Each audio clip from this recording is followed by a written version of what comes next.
алам. Бул киши динге, мисалы сен мындай динге кандай карайсың? Сен мусулманмын деп эсептейсиң да? Ооба. Динге ылайыктуу карайсыңбы?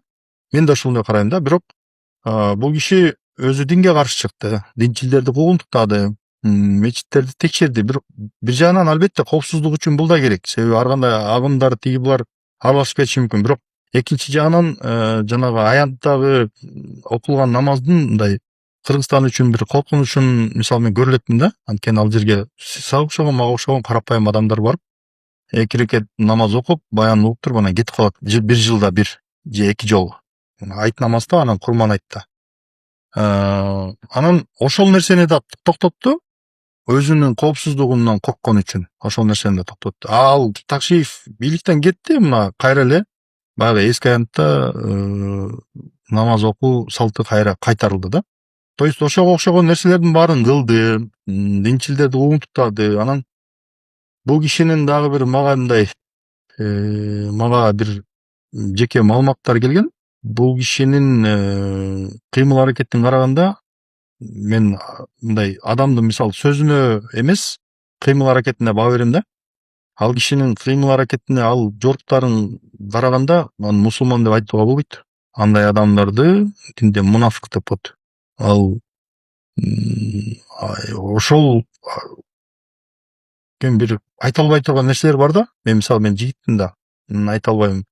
Мага жиберишкенде мен айттым, мындай нерселерди чыгара албайм, муну мен мындай нерсеге мен мындай ички парасатым жол бербейт. Болбойт мага, мен только коррупция жана башкалар боюнча фактыларды чыгарам, бирок мындай бир жеке маселелерин мынтип чыгарганга болбойт деп. Анан ошол жакты карагандан кийин менде мындай өтө бир иренжүү пайда болду да бул кишигечи. Анан жанагынтип туруп мечитке барып, анан жанагындай саясий технологияны колдонгондо кыжырым келди ушунчалыкчы. Анан ошол себептен мен барып туруп аянтка барып туруп анан жанагындай билдирүү кылгам. Ошол.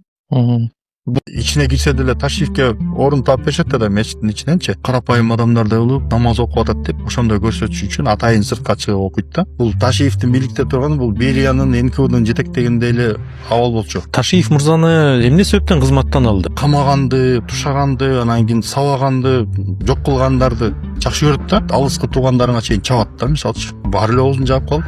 Өтө чоң сын деле айтпаптырсыз. Криминалга каршы жүргүзүлгөн күрөшүн мен колдойм. Активисттер, саясатчылар дагы болгон. Камалып кетти барды. Заводдун аймагын ГКНБга алабыз. Жараслы Абдрайымов аксакал каршы чыгыптыр. Тиги баланча миллиард жеп койду, миллион жеп койду деп туруп. Азыр өзгөрдү көз караш, Садыр Жапаровду качан колдоп баштады? Биринчи колдогон жокмун башында. Кийин байкасам, чындап эле мындай мамлекетти көтөрөйүн, өнүктүрөйүн деген ниети бар экен. Күч түзүмдөрүнүн ролу кандай болуш керек? Могу акыркы окуялардан биз азыр көрүп атпайбызбы? ГКНБ деген кубалданы президенттин колуна карматып койду да. Бир жалаңгыч бийликке келип калып турган болсо, бул трагедия болот мамлекет үчүнчү. Реалдуулук бирок кичине башкача болчу да. Тескерисинче Садыр Жапаровдун авторитетинин аркасы менен Камчыбек Ташиев ошол кызматты алды. Ал экөөнүн каяш айтканда өтө таң калыштуу. Баарыбыз эле таң калдык ошо. Жамин Акималиев окшогон жана башка аксакалдар өмүрүдөгү бир бийликке каршы сүйлөгөн аксакалдар чакырыкты өз алдынча жасай албайт. Ташиевдин жакшы жасаган иштерин, бул чек ара маселесинин чечилиши. Чегин кантип билебиз? Саясий активизм менен сиз айткан коомду дүрбөлөңгө алып баруунун ортосундагычы. Таймурастай баласы болсо анын баарынан жогу жакшы да. Толтура кашаны чалыптыр, өзү байыптыр, өзү эмес туугандарынын баары байыптыр. Анан кийин ага ыраазы болбой анан этегинде бийлигиңди тартып алам деп аракет болгондон кийин кайсы бийлик болбосун чара көрөт да.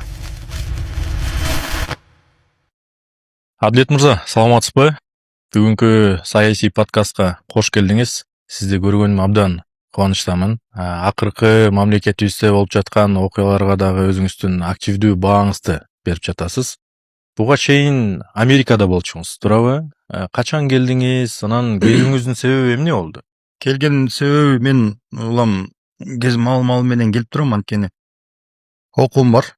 Сөзүн ачыгы 2007 жылы камалгандан кийин окуудан чыгарылгам Манас университетинен. Андан кийин бир жака кылмыш иштерим бүткөндөн кийин анан башка жака которулуп аракет кылгам, ошо менен окуум бүтпөй калган. Анткени турмуш шарт, балалуу болдум, үй бүлө, оокат кылыш керек деп отуруп анан калып кеткен да. Анан эми ошону кечээ жакында эстеп, анан кайра барып документтеримди көтөртүп, восстановление кылып окуума. Анан ошол окуумдун эмелерине келип атам. Экзамендерине, сессияларына келип катышып азыр ошо сессия, жазгы сессия бүттү, азыр практика башталды да, практика жүзүндө. Анан ошол үчүн келип атам. Эми мен келгенде тиги ар ким ар кандай жормолдойт да эми элдин оозунда элек жок, эми ким кандай ойлойт, ар кимдин өзүнүн эрки дегендейчи, кандай күмөн санайт дегендей. Ошол окуу боюнча эле. Акыркы саясий окуяларга эч кандай тиешеси жок, э? Жок. Мен өзү дистанционный обучениеде окуйм. Бирок экзаменде болсо немени келип сессияны бул жака келип мындай офлайн бериш керек да, офлайн катышыш керек. Ошого келдим. Анан эми кайсыл окуу жай экенин эми мындай коопсуздук жана башка себептеринен улам айтпай эле коеюн аны. Кесибиңиз кандай азыр окуп жаткан? Менеджмент организации. Жакшы. Бүгүнкү күндө бир нерсе айтып чыксаң эле, мисалы Ташиев жөнүндө эмнеге мурда айткан жоксуң, анан эмнеге азыр кыйын болуп атасың деген деп көп сөздөр чыгып атпайбы? Эми сразу жооп берип коеюнчу. Биринчиден ар бир адамды мындай, мисалы бир нерсени пикир айтып атса, сөзсүз аны бирөө айттырып атат, же болбосо бирөө төлөп атат деп ойлобош керек да. Биринчи кезекте мындай ал айтып чыккан пикирлерге көңүл буруш керек. Экинчиден ар бир адамдын өзүнүн жарандык позициясы болуш керек да. Мисалы менин өзүнүн жарандык позициям бар да, аны эмне үчүн мен ал пикирди айтуу үчүн бирөөдөн тапшырма алышым керек, же бирөөдөн суранышым керек, же бирөө менден сураныш керек да. Өзүм чыксам деле болот да, өзүм айтсам деле болот да. Анан экинчи жагынан эмне себептен мурда айткан эмессиң дегенде, мурда дагы айткам, бирок мурда жумшактап мындай жумсалдап айтчумун да. Анткени саясий кырдаал ошондой болчу. Бул Ташиевдин бийликте турганы бул Бериянын НКОдун жетектегендей эле абал болчу. Бир аз эле кыңк эткендир, тапап камайт. Тиги СМнын эмесинен, СИЗОсунан канча киши өлдү мисалчы. Анан алардын тагдырына кызыккан эч ким болгон жок. Коомчулук Ташиев токтот андай тиги деп талап кылган жок. Кол чаап турушту. Ой, азамат кылып атат, бузукулардын баарын камаш керек депчи. Эми биздин коомдун мындай жанагындай бир эмнени биз анын жүргүзгөн саясатынан эмнени көрдүк? Адекваттуу адам эмес экенин көрдүк. Ички адамдык парасаты өтө бийик эмес экенин көрдүк. Өзүнүн жеке таарынычынан улам мамлекеттик машинаны оңду солду пайдаланып туруп, адамдардын тагдырын төөлөп саларын көрдүк. Каяш айтып койгондорду мандатын тартып, кабинетинен кууп чыгып, кандай бир ыпластык зөөкүрлүктөрдү кылгандарын да көрдүк. Ошондой жаанан алганда, мындай адамдын мамлекеттик бийликтин башына келишинен Кудай сактасын деп айтасың да. Буга жол бербеш керек. Андай тобокелчилик да бар. Мисалы Ташиевден мындай бир саясий упай топтоп отуруп, анан кийин бир кандайдыр бир шактарга барышы мүмкүн деген тобокелчилик да бар. Ошон үчүн мамлекеттик органдар муну жакшылап мындай тыкыр көзөмөлдөп иштеш керек да.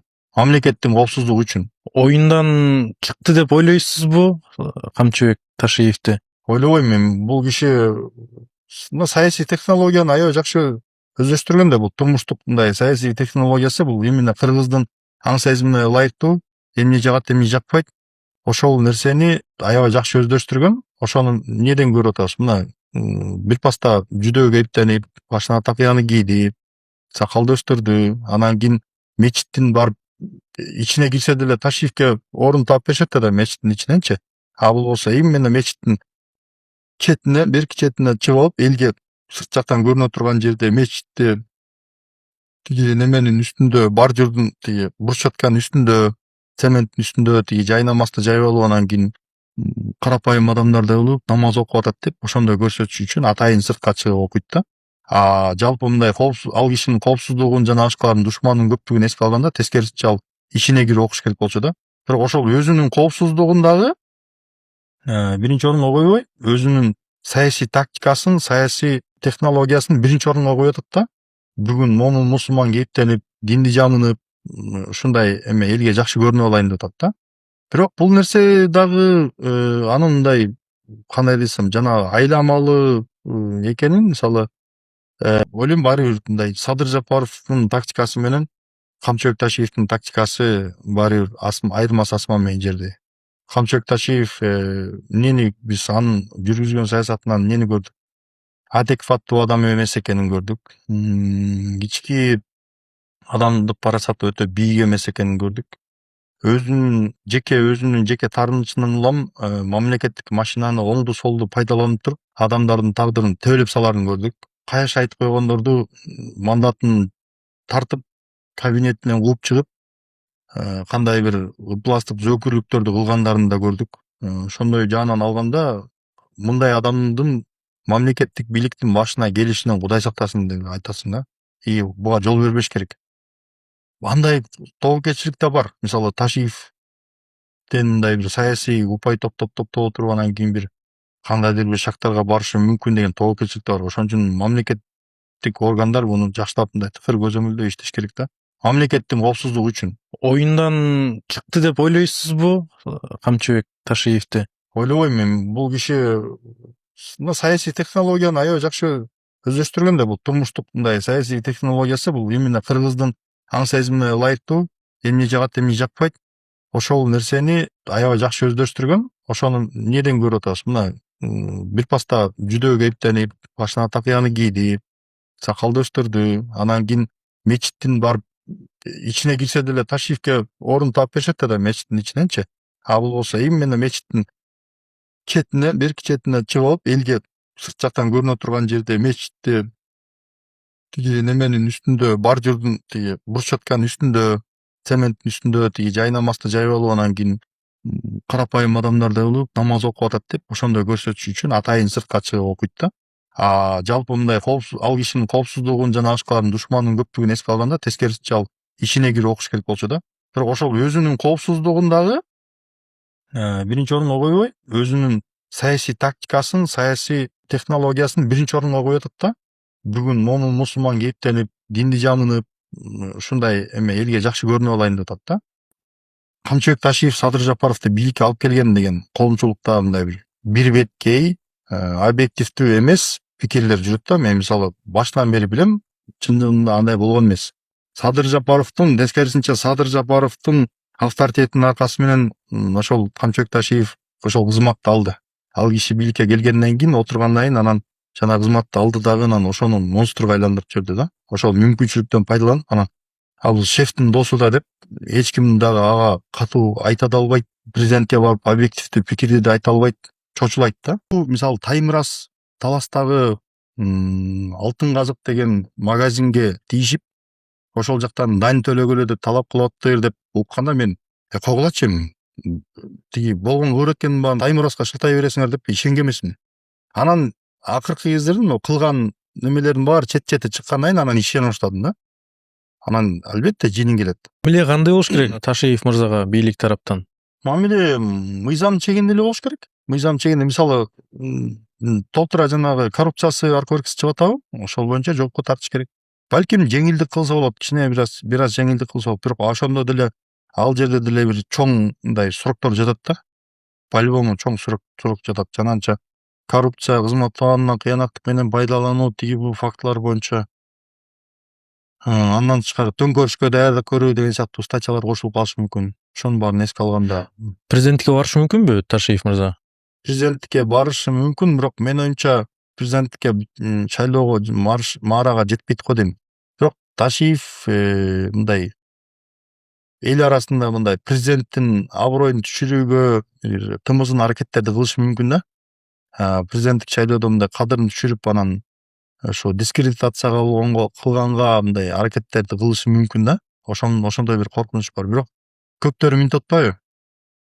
Камчыбек Ташиев президентке карата анын компроматтары көп болуш керек деп, мисалы Өмүрбек Собонаев сыяктуу саясатчылар айтып калат да. Ташиевдин өзүнө да каршы компроматтар толтурат да. Мисалы анан алардын жанында жүрүш туруштарын баарын эске алганда, алардын баардыгы жөн эле көз жазымда калган нерселер эмес да. Алардын аркасынан дагы чогултулган балким материалдар бар, укук коргоо органдарында, балким деп атам да. Балким материалдар бар, мисалычы.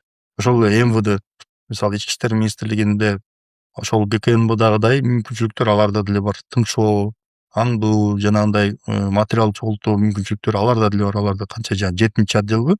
Ошолор балким иштегендир, мисалы Ташиевдин аркасынан. Ошол чогултулган материалдардын негизинде балким ошондой чечим кабыл алынды. Ошондуктан мындай Ташиевди шайлоого жеткирбей кое турган мындай рычагдар, мүмкүнчүлүктөр көп. Бирок объективдүү алганда деле Ташиев соттоло турган абалда деп ойлойм да мен. Эгерде мындай президент жумшактык кылып, айкөлдүк кылып эле коеюн, анчалык кетпейли деп койбосо эле. Бул кандай тобокелчиликтер алып келиши мүмкүн? Кайсыл? Ташиев мырзанын соттолушу дейли же башка ошого окшош кадамдар болсо. Эми элдин арасында нааразычылыктарды жаратышы мүмкүн. Бирок бардыгы өз ордуна келет. Бардыгы өз ордуна келет, анткени эл деле мисалы элге мындай объективдүү маалыматты жеткирип, ал жөн эле соттолгон жок. Ал деген мондай иштерди кылыптыр. Ошон үчүн ал мыйзам чегинде жазасын алып атат деген сыяктуу туура маалымат жеткирүү аракети болсо, албетте эл деле түшүнөт да. Албетте бир мындай бир чоң катмардын арасында бир бөлүп калышы мүмкүн мындай нааразы болгон. Бирок бул деген алып барып туруп өлкөнүн стабилдүүлүгүн бузат деп ойлобойм. Бирок нааразычылыктар айрым бир процент нааразычылыктар калат. Ошол эле учурда мисалы президент мейли 90% добуш албай эле койсун, 80%, 60% менен деле өтсө болот. 55% менен, 52% менен деле өтсө болот.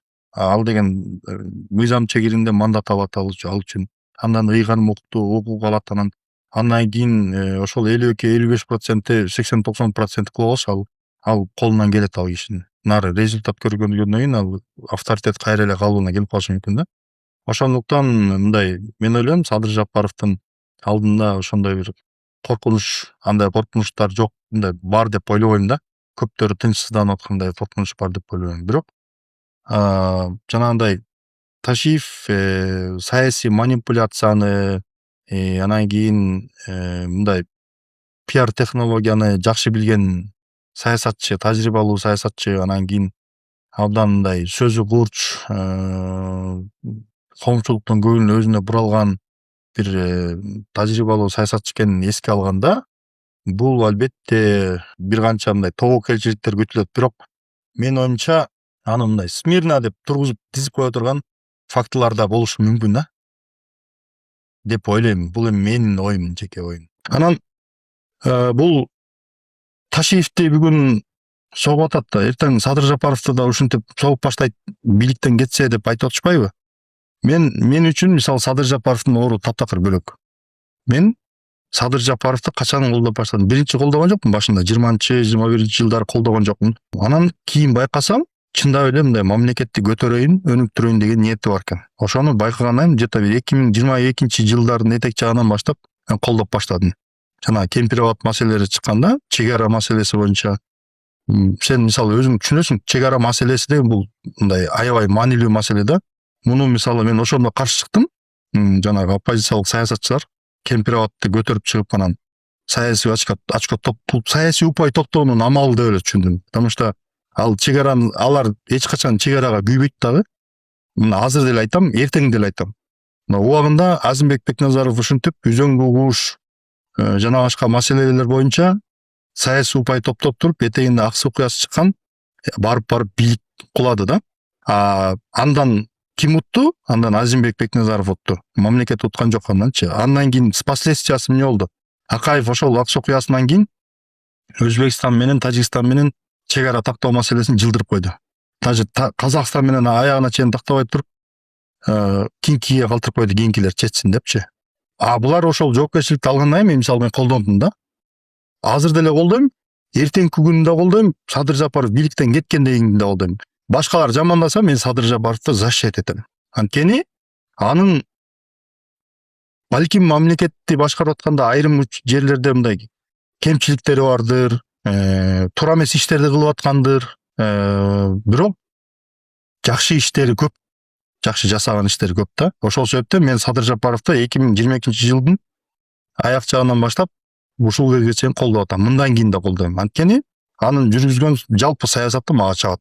Анткени анын себеби эмне? Мындай да, мага жакшылык же жамандык кылганынан эмес, мисалы мен тиги мындай, мен мамлекетим өнүгүп атат, мен мамлекетим бутунан туруп келатат.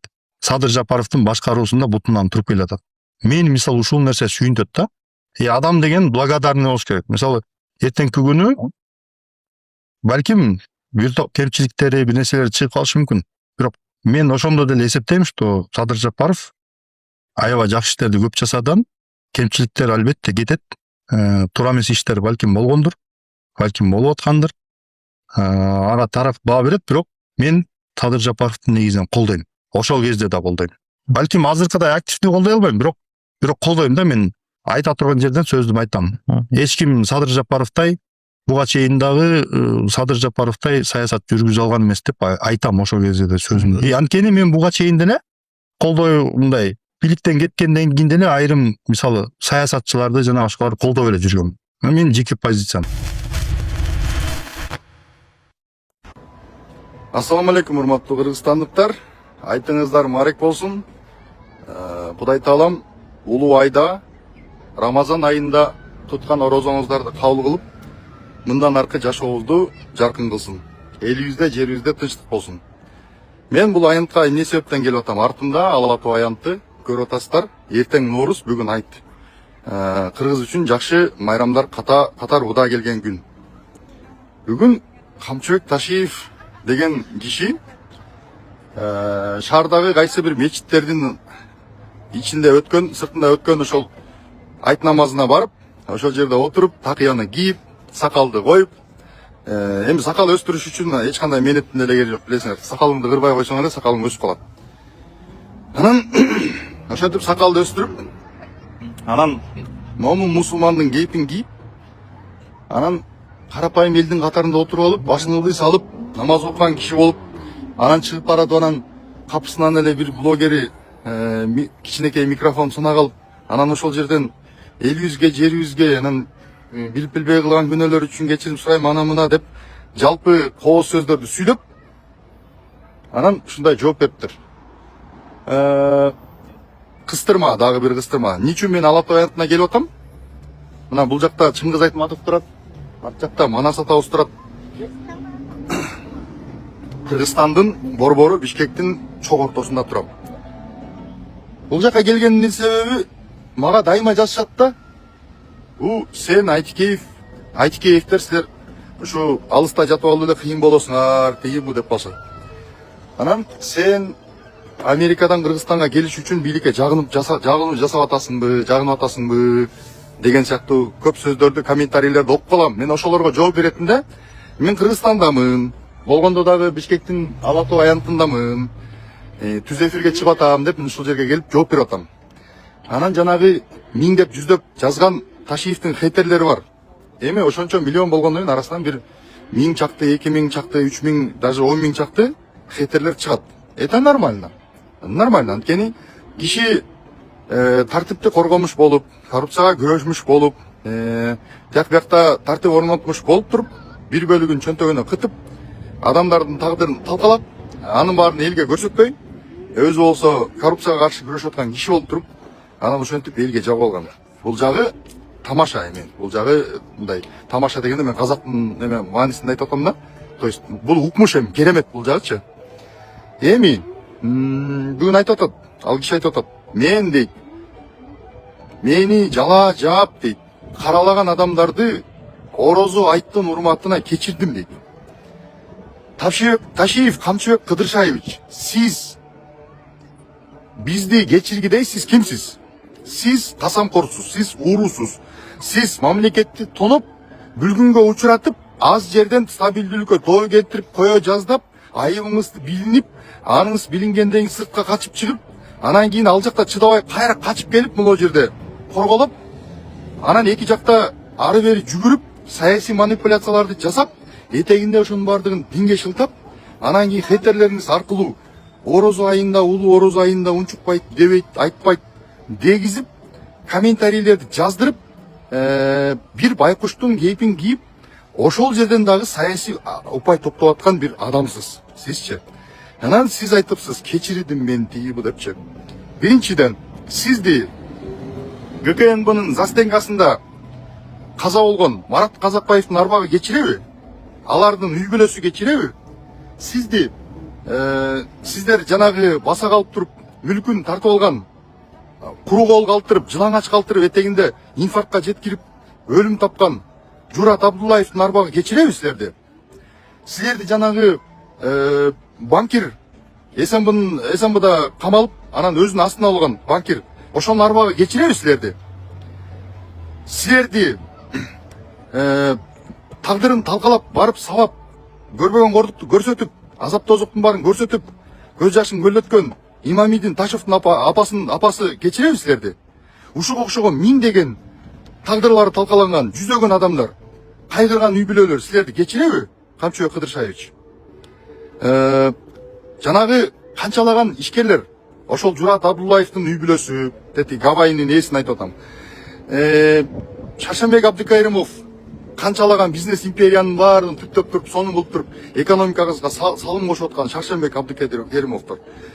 Жана дагы ушуга окшогон жүздөгөн ат мээнети менен тапкан нанын тарттыра берген, өздөрү талаада калган, арып, азып, бозуп, качып жүргөн, алды өлүм таап, аркасы решеткада отурган, ортодо үй бүлөсү, бала чакасы көрбөгөн кордукту көрүп аткан, көптөгөн кордук көргөн адамдар сизди кечиреби?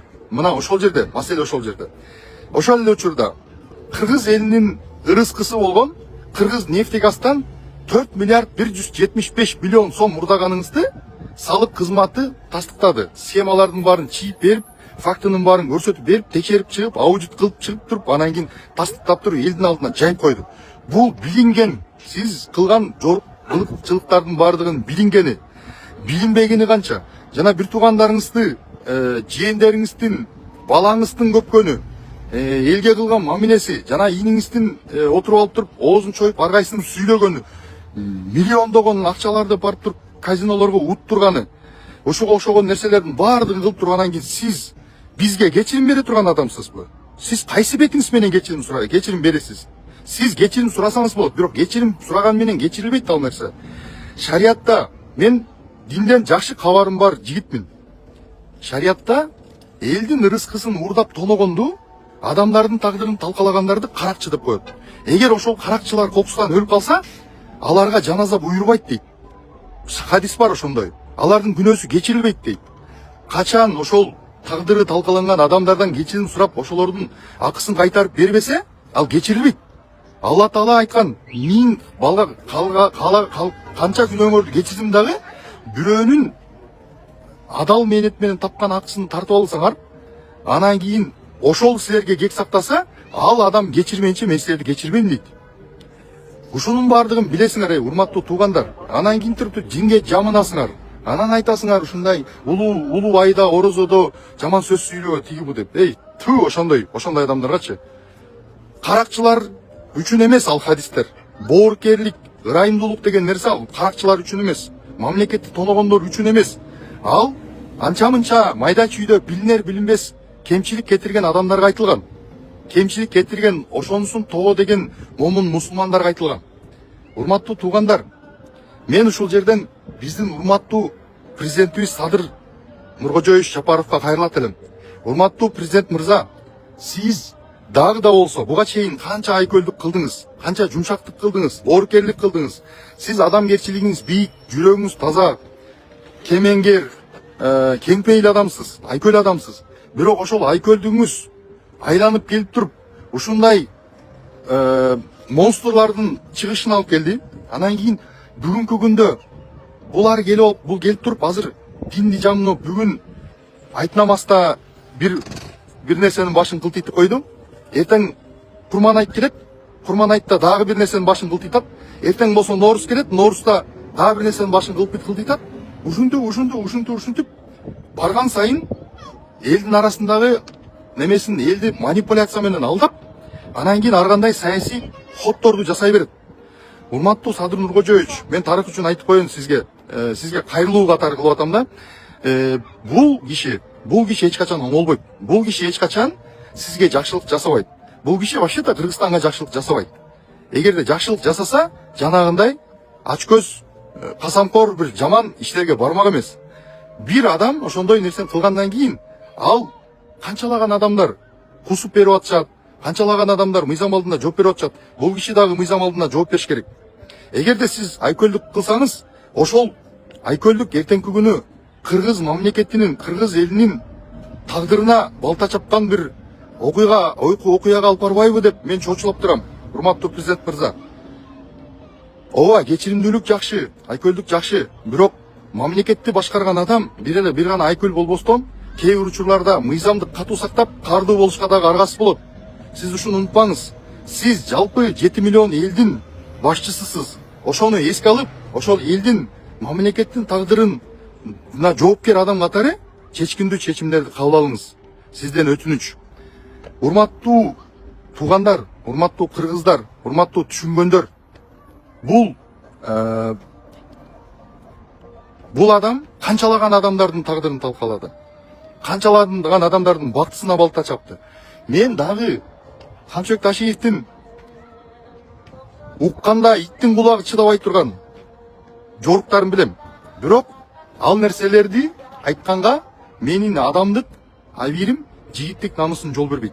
Ошон үчүн ал нерселерди мен Кудайга койдум. Ал эми жеке адамдар менен болгон маселеси. Бирок бүгүнкү күндө мыйзам алдында кетирген кемчиликтер үчүн, кылган каталар үчүн, кылмыштар үчүн бул киши жооп бериш керек. Бул киши мыйзам алдында жооп бериш керек. Az жерден төңкөрүш кылып кое жаздап, мамлекетти бүлгүнгө учуратып сала жаздады. Ошонун баардыгын көрүп турдук баардыгыбыз. Аз эле жерден калды. Кудайдын көзү түз экен. Ошол убагында президент Садыр Жапаров чараларды көрүп, кырдаалдан аман эсен алып чыгып кетти. Бирок мындай адамдар тыныч жатпайт. Бул кишинин ичинде курту бар. Урматтуу Садыр Нуркожоевич, бул кишинин ичинде курту бар. Бул айкөлдүк, кечиримдүүлүк дегенди түшүнбөйт. Бул убактылуу момун болуп минтип турат. Убагы келгенде көрөсүз, жыландын башын кылтыйтат. Дагы бир жолу Орозо айт майрамыңыздар менен куттуктайм. Айтыңыздар марек болсун. Эртеңки кирип келген Нооруз майрамыбыз жакшылыктын жишанын алып келген жакшы майрамдардан болсун. Көрүшкөнчө сак саламатта калыңыздар. Мен Кыргызстандамын. Дагы бир жолу айтып коеюн. Эмне үчүн Ташиев бийликке келе албайт? Достор, мен дагы деле коомчулуктан байкап атам, көрүп атам. Ташиев эртең келип калышы мүмкүн деген ойлор бардык жерде айтылып калып атат. Социалдык түйүндөрдө, жада калса парламенттин ичинде да бир нече депутаттар Ташиев келип калса биздин кайсы бир деңгээлде кадырыбыз көтөрүлөт эле, мыйзамсыз нерселер менен анча-мынча тыйын табат элек, жада калса бийликтен бийликке көтөрүлөт элек деген ойлор менен күтүп отурган депутаттар да бар. Анча-мынча ыйлаган адамдар көрүп калып атам. Тим эле адилетсиз мамиле болгондой, өзүнүн кумирин жоготкондой, бир сезимдерди калтыргандай видеолорду да көрүп калып атам. Андан сырткары Ташиев келет деп көп адамдын жүрөгүндө коркунучту да сезип атам. Айта албай атат оюн, баягы кысымда, коркунучта, жүрөгүнүн сары суусун алып койгондо сүйлөй албай калган сезимде жүрүшөт дагы деле. Ошондуктан мен бүгүн анализ жазайм. Достор, бийлик бул жөн эле кресло эмес. Бул ишеним. Ишенимди күч менен ала албайт. Ишенимди адилеттүүлүк менен алат. Ташиевде адилеттүүлүк болдубу? Мен ойлойм болгон жок деп. Ошондуктан ал бийликке келе албайт. Кыска аралыкта дагы, узак аралыкта да келе албайт. Биринчи, интеллигенцияны жок кылды. Каалайсыңбы, каалабайсыңбы, интеллигенция бул мамлекеттин багытын аныктай турган, аны алдыга сүйрөй турган коом. Бул юристтер, бул экономисттер, бул ошол эле мугалимдер, бул мамлекетке кызмат кылган, билими бар инсандар. Алар коркконунан ооба деп баш ийкеп угуп турушту. Бирок чын-чынына келгенде алар Ташиевди колдошпойт. Бизнес бул мамлекеттин локомотиви. Бизнес эмне болду? Талкаланды. Бизнесмендер колдобойт, алар акчасын салгызы келбейт. А бул деген экономиканын локомотиви. Ал жактан да колдоо таппайт. Ташиевке эл аралык колдоо жок. Ар бир өлкө жалгыз жашабайт. Жөнөкөй жарандардын кошуналары бардай эле мамлекеттердин да кошуналары бар. Алардын сырткы өнөктөштөрү бар. Аларга дагы адекваттуу кошуна, адекваттуу башкарган жетекчи керек. Ошондуктан алар Ташиевди адекваттуу деп эсептебейт. Ал ташбоор, бир аз өзүн салмактап кармай албаган деп эсептешет. Ошондуктан Ташиевдин сырткы саясатта эл аралык уюмдар алар да колдошпойт. Алар Ташиевди адекватсыз деп эсептешет. Мен ойлойм, сырт жакта Ташиевди бир да колдогон саясий топ, саясий күч эч нерсе жок. Эл аралык колдоо деген бул инвестиция, бул инновация, бул жаңы стартаптар, долбоорлор. Ошолор келеби? келбейт. Алар мындай зөөкүр, бир тараптуу коркутуулардан кийин келбейт. Аларга аяр мамиле, аларга мындай благоприятный обстановка деп коет го. Мында өтө жагымдуу шарт керек, ошондо гана алар келишет. Мыйзамдын үстөмдүгү иштегенде, сөз эркиндиги болгон жерге, сот адилеттүүлүгү болгон жерге гана келишет. Мисалы мен деле ошондой жерге бармакмын да. Ташиевке союздаш жок. Бир дагы союздаш жок. Ал өзүнүн оппозициялык күчтөрүн баарын талкалады. Жада калса ошол президенттикке келем деп Мадумаровдон бери талкалады деп ойлойм. Акырында мынакей Садыр Нуркожоевичтин дагы бийлигин тартып алып, акырын тымызын бийликке келүү аракетин кылды. Ошондуктан мына эң жакын деген өзүнүн досун сатты деп эсептейм да мен. Билбейм сиздер кандай деп ойлойсуздар, сиздер тескерисинче ойлоп атасыздар, бирок ал ошол кадамдарга барды. Ошондуктан бир дагы союздаш жок. Ойлонуп көрсөңүздөр, бир дагы союздаш жок. Эч ким менен союздаша албайт. Саясий топтун бир өзү менен дагы макулдаша албайт. Достор, эң негизгиси, эң өзөгү журналисттерди, активисттерди, башкача ою бар адамдардын баарын кыйнады, камады, адилеттүү мамиле кылган жок. Ошондуктан мен ойлойм, азыр маалымат талаасында, маалымат айдыңында күрөш, маалымат айдыңындагы жашоодо, азыр маалыматтык доорда кысымга алган туура эмес. Кысымга алып бул өзүнө баардык жолду жапты. Мүмкүн эмес азыр маалыматтык доордо маалыматтын баарын кызышка. Мына бир журналистти камасаң 10 блогер чыгат, 10 блогерди камасаң 100дөй оюн айткан адам чыгат. Ошентип маалыматты такыр токтото албайсың. Бир айылды жапсаң экинчи айыл, бир шаарды жапсаң экинчи шаар, ушинтип өзүнүн ойлорун айта бермекчи. Эң акырында эң чоң күч бул эл. Ооба, элдин анча катмары чындыгында курулушка алданып атат.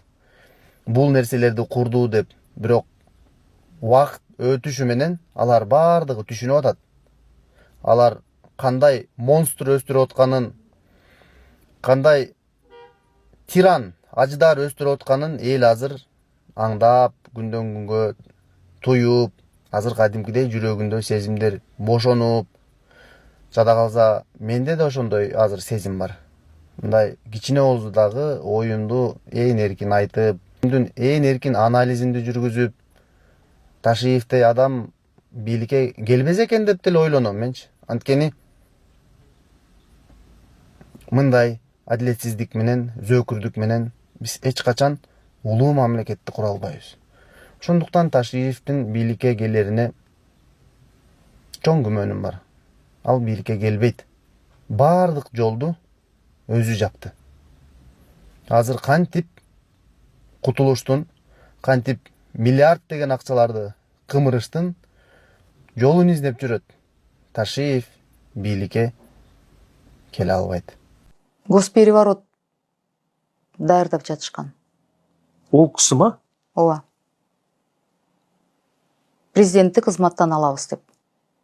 Сонда Досун. туған досын. Айырылмас досын. Тағына қызығып отыр ғой сонда. Эми президент айкөл кишкен. Ал расмий эми ал эркек киши катары анан деген досу деп мүмкүн эл астында капа болгон же кейген мүмкүн ачыкка чыгара албай жатат, мен ойлойм да. Бирок ал кишиге аябай кыйын, бул өмүрлүк досу, аны кызматтан кетирем деп аракет кылышып, ошол кадамдары үчүн ал Камчыбек Ташиевди жумуштан алганы негизги себеп. Демек, өзім мен бийликке келем деп, президенттің орнына сол әрекет еткен дейсіз ғой? Жок, аны бардыгы билет. Парламенттин 90 депутаты билет. Оны жалпы бұл енді бірден бола салмайды ғой бұндай ой. Алдын ала дайындалған ғой сонда, иә? Ооба. Көп убакыт дайындалып, даярдалган адамдардын эми четинен азыр суракка чакырылып жатат болуш керек. Кээ бир адамдар абакта, түрмөдө.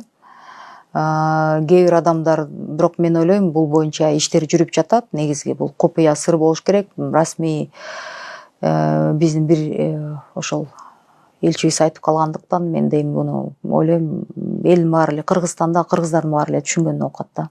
Бул мындай да, бул вопросту билбейм, бул бою болгон болбогон деп эме кылбайм. Мен бир нерсени билем, что көп жылдан бери бул киши президент болом деген бул мындай эңсеп, көп жылдан бери эңсеп жүргөн кыялы да бул киши, это точно. Муну бардыгыбыз эле билебиз деп, коом бардыгы билет.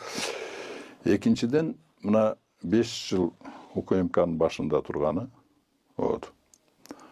Андан кийин жаңы Кабминдин орун басары болуп турган 5 жылдан бери кыймылдары, мунун кыймылдары Кыргызстан үчүн, Кыргызстандын эли үчүн, Кыргызстандын мамлекети үчүн бул трагедия да. Бул трагедия да. Фактически жанагы бир мурдагы кылым, өткөн кылым 37-38 кылымдардагы трагедия кайтарылды да, только кыргызский вариантта. Кыргызский вариантта да бул чоң трагедия бул, понимаете? Анан кийин эгер бул киши президент боло турган болсо, анда бул трагедия эмес, бул Кыргызстандын элинин, кыргыз мамлекетинин катастрофасы болот анда. Понимаете? Ушунчалык коркунучтуу да. Эгер ушуну кааласалар, анда эл сайлап алсын. Эгер ушуну кааласалар. Ошондуктан бул өтө коркунучтуу нерсе. Өтө коркунучтуу нерсе. А мына кечээ күнү эле Жогорку Кеңештин төрагасы Марлен Маматалиев ушул 75 каты жөнүндө айтып берди. Жолу кандай болгон, бат эле ыкчам түрүндө кабыл алып, жанагындай кол менен процедура эмес, кол менен эле алып барып комитет по конституционному устройству.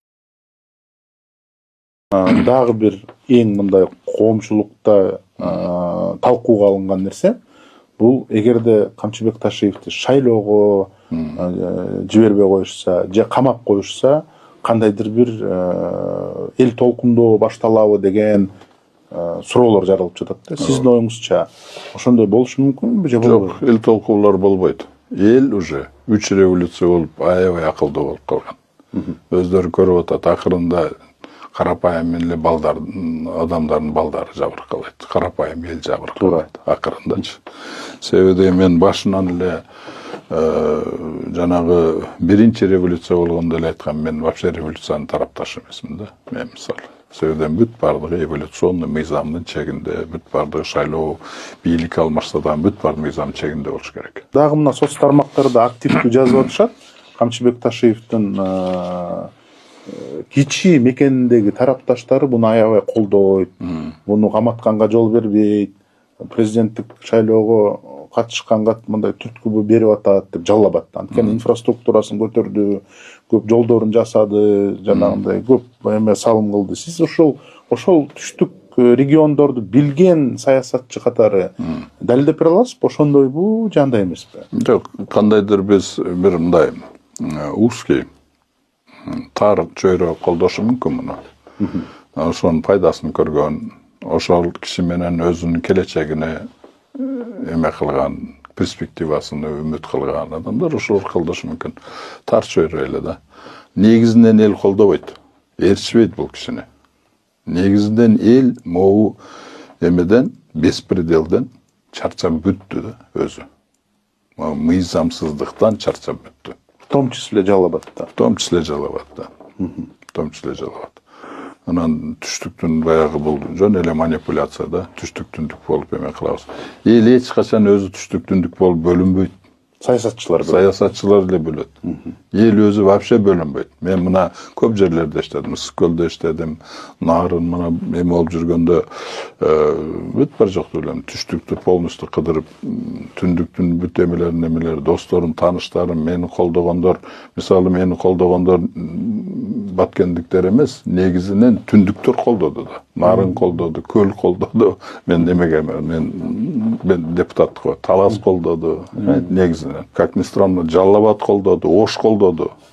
Баткенден азыраак эле болду мени колдогондор, понимаете? Ошондуктан түшүнүп атасыздар. Анан ошого мен айтам, эл эч качан бөлүнбөйт. Мурда эгер, например, түштүктөн, түндүктөн бири-биринен келин албайт. Азыр повальный бардыгы келин туура. берип. Мына аркабызда турган бул мүрзө, чоң мүрзө. Шаардагылардын бир бөлүгү ушул жака келип жайгашат. Өлгөндөрдү ушул жака көмөт да. Урматтуу Камчыбек Ташиев мырза, мына эртеби кечпи бардыгыбыз албетте өмүрүбүздү, тагдырыбызды Кудай жакшысынан өмүрүбүздү узунунан берсин. Сизге да узун өмүр каалайм. Бирок эртеби кечпи баарыбыз дүйнө жыябызбы, бийлик жүргүзөбүзбү, байлык топтойбузбу, айланып келип ушундай 2 метр жерге кирип 3 метр тепинде оронуп, үстүбүзгө боз топуракты жамынып өмүрүбүз бүтөт. Жанагы жыйган терген байлыгыбыз, бийлигибиз, машинабыз, акчабыз баары калат аркабызда. Мен сизге кайрылат элем. Урматтуу Камчыбек Кыдыршаевич, сиз кечээ жакында кайрылуу кылып мурда күнү айтыпсыз, мен тазамын, акмын, актыгымды соттон далилдейм депчи. Анан тарапташтарыңызды чыкпай эле койгула, тиги бу деген сыяктуу мындай намек берип, бирок ичиңизде мен мындай бул нерседен мындай месседж кабыл алдым да, мени камаган жатышат. Если что, мени колдогула, колдойсуңарбы дегендей намекту байкадым. Бирок сиз үчүн эч ким төшүн тосуп деле чыкпаса керек. Анткени сиздин ак эмес экениңиз, тескерисинче карайып кеткендигиңиз, жүрөгүңүз, бир кезде таза жүрөгүңүз карайып кеткени, канча адамдарга зулумдук жасаганыңыз, канча адамдарды, ишкерлерди, бейгүнөө адамдарды, добросовестный ишкерлерди, покупательдерди тоноп, байлыгын тартып алып, акчасын тартып алып куратканыңыз бүгүнкү күндө чет-четинен ачыкталып, бүгүнкү күндө Ички иштер министрлиги тарабынан сизге карата бир атайын иш-чаралар, мыйзамдын чегинде иш-чаралар башталганын биз чет-четин угуп атабыз, адвокаттар жарыя кылып атышат. Мен сизге айтат элем, Камчыбек Кыдыршаевич, будьте мужиком. Кылганыңызды кылдым деп мойнуңузга албайсызбы? Эгерде сиз мойнуңузга алсаңыз, кылдым, туура эмес нерселерди кылдым, кээ бир нерселерди билип кылдым, кээ бир нерселерди билбей кылдым, кээ бир нерселерди мага жамынып, кол алдындагылар кылып коюптур. Мен да ката кетирдим деп мойнуңузга албайсызбы? Ошондо сиз тарыхта чыныгы батыр катары калмаксыз. Бирок тилекке каршы сиз дагы өзүңүз бир кезде башкаларга үлгү болуп, ушундай болгула, таза болгула дегендей таза эмес экенсиз. Бүгүнкү күндө эр жүрөкмүн, баарыңарды камайм, өпкөңөрдү үзөм деп жүрчү элеңиз, тилиңерди жулам, колуңарды сындырам депчи. Көрсө сиз андай деле батыр эмес экенсиз. Мунун баардыгы жанагы кум сепилдей болуп, урап түшүп, же болбосо жанагы көбүктөй болуп чачырап кетти. Эми